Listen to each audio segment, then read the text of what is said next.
নমস্কার, আমি অভিজিৎ। আপনারা আমার সঙ্গে আছেন আমার ইউটিউব নিউজ চ্যানেল। আপনাদেরকে স্বাগত। আপনারা আশা করি সকলেই ভালো আছেন। তো আজকে আমি একটা টপিক নিয়ে এসেছি।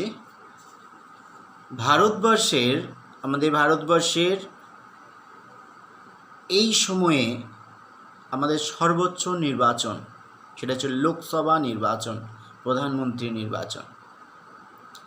তো এই নির্বাচনকে সামনে রেখে আমাদের ভারতবর্ষের মোট 29টা রাজ্য প্লাস কেন্দ্রশাসিত অঞ্চলগুলি যেগুলি আছে, তো সেখানে সব প্রসেসিং চলছে আস্তে আস্তে।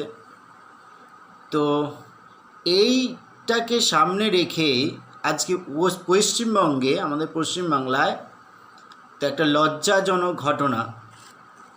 সেই ঘটনাটা সাধারণ মানুষ কীভাবে অ্যাকসেপ্ট করছে আমি জানি না। তো সেই সন্দেশখালিতে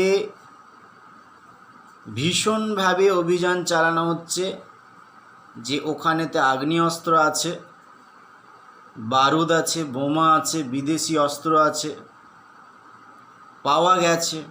একজনের বাড়ির মেঝে থেকে গর্ত খুলে বোমা, এবং একটা দুটো নয়, অনেক অনেক ড্রাম বোমা, বিদেশি আগ্নেয়াস্ত্র, দেশীয় তো আগ্নেয়াস্ত্র থাকছেই। তো এই অস্ত্রগুলো কি হয় অস্ত্রগুলো? আপনারা যারা বুদ্ধিজীবী আছেন বা যারা সভ্য মানুষ আছেন, আপনারা তো নিউজ চ্যানেলে দেখছেন, বিভিন্ন নিউজে দেখাচ্ছে। তো তাহলে এটা কি একটা সভ্য সমাজের পরিচয়?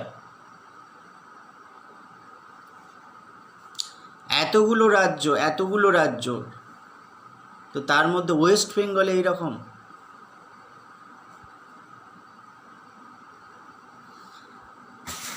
এর একটা জোরালো প্রতিবাদ না হলে এইগুলো কিন্তু হবে না, এগুলো কিন্তু বন্ধ হবে না, বাড়তে থাকবে। আর বাড়তে ধ্বংস অবশ্যম্ভাবী। আজকে দেখছেন সন্দেশখালিতে, দুদিন বাদ দেখবেন হাঁসখালিতে। তো হয়তো সন্দেশখালিতে 25টা আগ্নেয়াস্ত্র পাওয়া গেছে, আপনি সেখানে দেখবেন হয়তো 60টা আগ্নেয়াস্ত্র এমনি ঢোকানো আছে কোথাও। তাহলে এক জায়গায় পাওয়া যাচ্ছে মানে অন্য জায়গায় নেই সেটা কিন্তু নয়, আছে। এবং এটা একটা ধ্বংসাত্মক ব্যাপার। তার কারণ আমরা আগেই দেখেছি, বিভিন্ন যে বেআইনি বোমা কারখানাগুলো আছে, তো সেইখানে কিভাবে মানুষ বিস্ফোরণে মারা গিয়েছিল, এটা বলার নয়। তাদের দেহগুলো খণ্ড খণ্ড হয়ে ছিটকে চলে গিয়েছিল। আমি সাধারণ মানুষকে বলছি, যারা এই বোমাগুলো নিয়ে কাজ করেন, যারা আগ্নেয়াস্ত্র ধরেন হাতে, তাদেরকে আমি বলছি, আমার ভিডিওটা যদি তাদের কাছে পৌঁছায়, তাদেরকে আমি বলছি, আপনারা কেন ধরছেন আগ্নেয়াস্ত্র? আপনারা কেন বোমা ছুঁড়ছেন?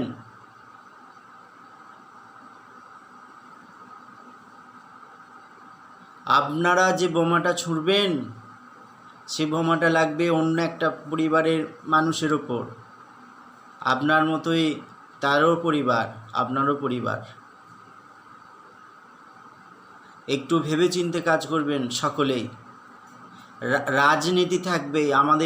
আমাদের সংবিধান, এই সংবিধানের গণতন্ত্র সংবিধান, জনগণ যাকে চাইবে, জনগণ দেখবে যে কে কাজ ভালো করলো, সেই নির্বাচনে হবে। নির্বাচন কমিশন সেইভাবেই করাচ্ছে। তো আপনারা আগ্নেয়াস্ত্র হাতে নিয়ে কী করছেন?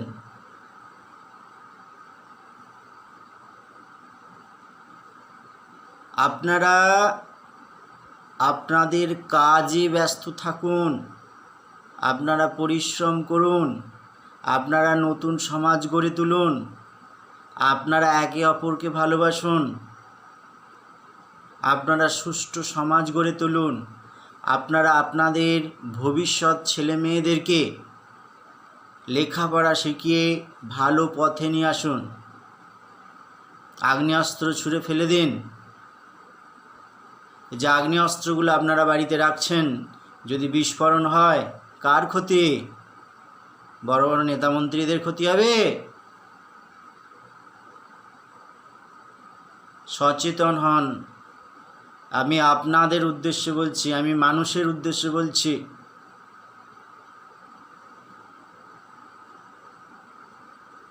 আমার ভিডিওটা যদি আপনাদের কাছে পৌঁছে থাকে, আশা করি ভিডিওটা তাদের কাছে যাবে, আপনারা অবশ্যই শেয়ার করে দেবেন।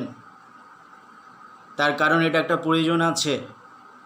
আজকে যে পর্যায়ে চলে এসছে, প্রত্যেকটা বুথে বুথে হয়তো এরকম বোমা আছে। আপনারা হয়তো বাড়িতে বসে থাকেন, সভ্য মানুষেরা বা যারা রাজনীতি করেন না, তারা হয়তো বাড়িতে বসে থাকেন, কিন্তু বাড়িতে বসেও আপনারা নিরাপদ পাবেন না। যখন একটা গুলি ছুঁড়বে, হয়তো আপনি বাইরে ছিলেন, হয়তো আপনাকেই লেগে গেল। অতএব সকলে মিলে সমবেত হয়ে আপনারা চেষ্টা করুন এই ধ্বংসাত্মক রূপ থেকে আমরা কীভাবে বাঁচতে পারি, সুষ্ঠু সমাজ কীভাবে গড়ে তুলব। কই সুষ্ঠু সমাজ গড়ে তুলতে একজনকেও দেখা যায় না।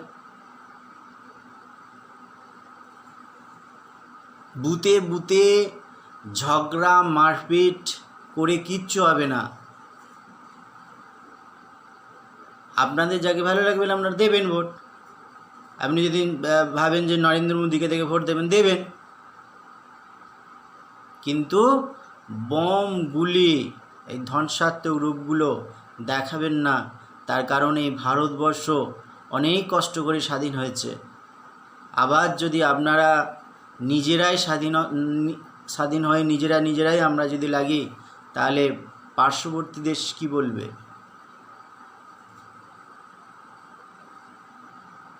আমাদের গণতন্ত্র, আমাদের ভারতবর্ষ, আমাদের প্রজাতন্ত্র, আমাদের ধর্মনিরপেক্ষ, আমরা সকলে সমবেত হয়ে থাকবো, সমবেত হয়ে কাজ করব, এই চিন্তাভাবনা নিয়ে এগিয়ে চলো। তাহলে দেখবেন একটা সুষ্ঠু সমাজ গড়ে উঠবে আমাদের। সবথেকে বড় কথা যেটা হচ্ছে, সমাজের যারা বিশিষ্ট ব্যক্তি আছেন, সৎ মানুষ আছেন, তাদেরকে সম্মান দিয়ে চলুন। আমার এইটুকুই বলার, আর কিচ্ছু আমার বলার নেই। তবে এই ধ্বংসাত্মক রূপ আমরা দেখতে চাই না। আপনারা সকলেই সুস্থ থাকবেন, সবল থাকবেন। আর শুধু আমি সন্দেশখালী নয়, পশ্চিমবাংলা সমস্ত বুথে বুথে মানুষদেরকে আমি বলছি, আপনারা বম গুলি এইগুলো বর্জন করুন, আপনারা সুষ্ঠুভাবে ভোট করুন, সকলে ভালো থাকুন। নমস্কার।